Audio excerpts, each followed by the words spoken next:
Bonjour à tous et à toutes. Aujourd'hui, nous allons essayer d'établir une relation entre les intensités en différents points d'un circuit en série. Avant de commencer ce tutoriel, je vais d'abord vous donner la liste du matériel avec lequel nous allons pratiquer nos expériences. Pour commencer ce tutoriel, nous aurons besoin d'une pile.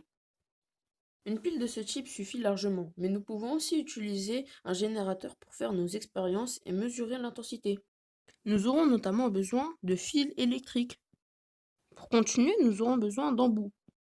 Pour continuer avec la liste du matériel, nous aurons besoin de lampes. Et pour finir, nous aurons besoin d'un ampèremètre.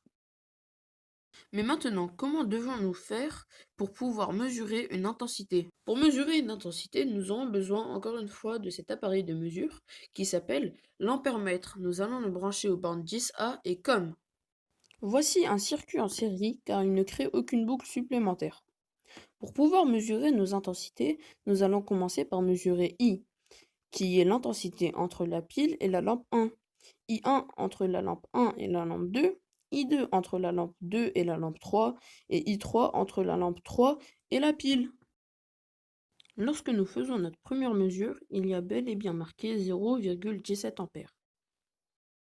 Lorsque je mesure I1, il y a bel et bien marqué sur l'ampèremètre 0,17 A.